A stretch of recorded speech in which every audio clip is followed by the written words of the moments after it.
Assalamualaikum teman-teman, Assalamualaikum Bapak Hashim. Ya, perkenalkan nama saya Dwi Romaita. Saya berasal dari kelas SPIB. Nah, di mana saya ini sekarang saya berada di yaitu sebuah tempat yang dinamakan Kubah Imamain. Nah, Kubah Imamain ini sendiri apa? Kubah Imamain ini sendiri adalah sebuah makam yang ditempati oleh para ulama-ulama penting yang ada di Indonesia khususnya.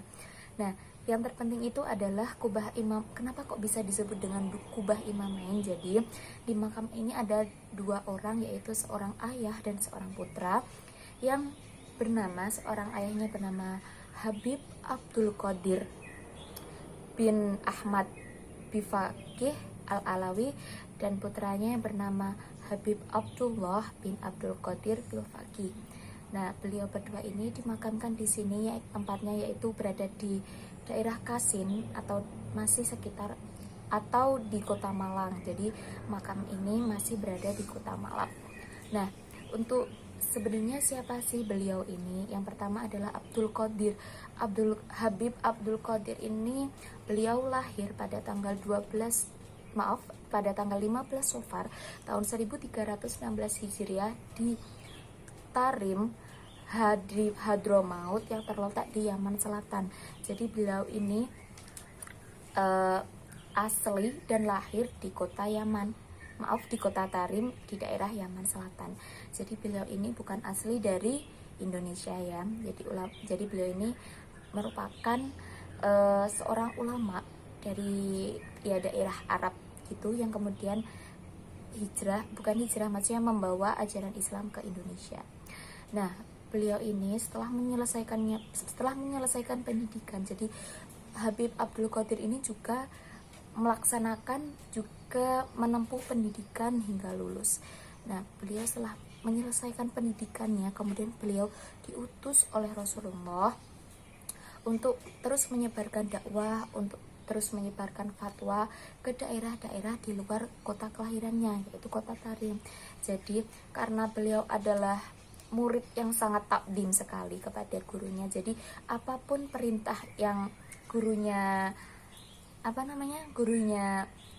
perintahkan, maka beliau akan melaksanakan walaupun harus keluar dari kota kelahirannya, meninggalkan sanak saudara dan teman-teman beliau. Nah, jadi tempat pertama yang dituju yaitu adalah negara Aden, wilayah Aden. Kemudian beliau melanjutkan perjalanannya ke Pakistan, India, Malaysia, Singapura, hingga tiba di Indonesia. Jadi tempat pertama tempat beliau tiba di Indonesia adalah di Surabaya. Setelah itu beliau mulailah menyebarkan dakwah-dakwahnya, mulai menyebarkan ajaran-ajaran Islam kepada masyarakat Indonesia, khususnya wilayah Surabaya. Nah, selain menyebarkan dakwah, beliau juga ikut memerangi bangsa Belanda dari penjajahan Indonesia. Jadi begitu. Nah, dulu waktu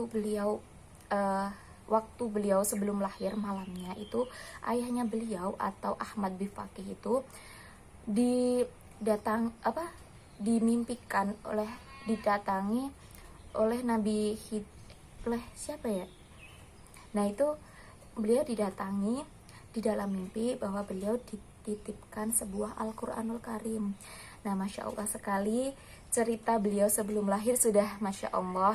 Dan kemudian setelah itu tibalah pada tanggal 12 Februari pada tahun 1945, atau tepatnya 6 bulan sebelum bangsa kita merdeka, itu beliau atau Habib Abdul Qadir mendirikan sebuah lembaga pesantren yang diberi nama Darul Hadis Al-Faqihiyah.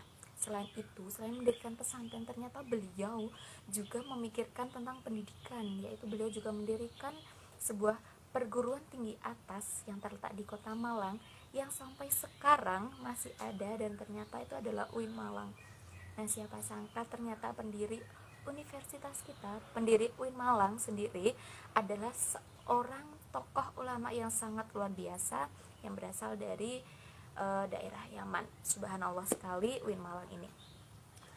Kemudian setelah mendirikan UIN Malang, kemudian pada pada tahun 1960, ya lebih tepatnya berapa, setelah 45 beliau mendirikan universitas. Kemudian di tahun 1960 beliau diangkat oleh dekan fakultas syariah. Beliau diangkat menjadi dosen tafsir, yang sekarang juga masih ada ya jurusannya, yaitu ilmu Al-Quran dan tafsir. Nah, dulu itu waktu beliau diangkat, UIN itu sendiri masih memiliki nama IAIN. Jadi dulu waktu beliau diangkat, beliau masih diangkat menjadi dosen di IAIN Malang. Kan belum universitas kita belum resmi menjadi UIN Malang ya. Jadi begitu kisah perjalanan beliau sampai di titik beliau bisa mendirikan universitas, sangatlah luar biasa, hebat. Mulai dari beliau sangat takdim kepada gurunya, walaupun harus meninggalkan, ibaratnya apa ya, kalau bahasa sekarang tuh merantau ya, harus merantau meninggalkan tanah kelahiran yang sangat jauh sekali, beliau tetap Masya Allah Subhanallah, dan tidak berhenti walaupun walaupun banyak rintangan di setiap dakwah beliau. Nah, hingga akhirnya beliau menutup usia pada umur 62 tahun dan kemudian dimakamkan di sini ya, di belakang ini, yaitu di daerah Kasin. Nah, jadi begitu teman-teman, bagaimana cerita situs bersejarah ini, makam beliau, oh ya, putranya tadi belum ya. Jadi untuk putra beliau yang bernama Habib Abdullah, beliau juga meneruskan jejak ayahnya, yaitu beliau juga meneruskan tadi pesantren yang tadi didirikan, yaitu pesantren Darul Hadis Al Fakihiyah begitu. Jadi putra beliau Habib Abdullah juga meneruskan langkah beliau, meneruskan pesantren beliau hingga sampai sekarang. Nah, biasanya pada saat saat beliau milad itu biasanya di makam sini ramai dikunjungi oleh para alumni pesantren Darul Hadis Al-Fakiyah ini. Jadi santri-santrinya ini kan juga sangat bangga, maksudnya sangat takdim juga kepada guru-gurunya. Jadi setiap milad beliau ini di sini ramai sekali dari berbagai macam rombongan. Jadi seperti itu. Nah, begitu. Jadi setelah ini kita akan melihat sekeliling bagaimana kondisi, bagaimana tempat di ini makam Habib Abdul Qadir dan makam Habib Abdul Qadir.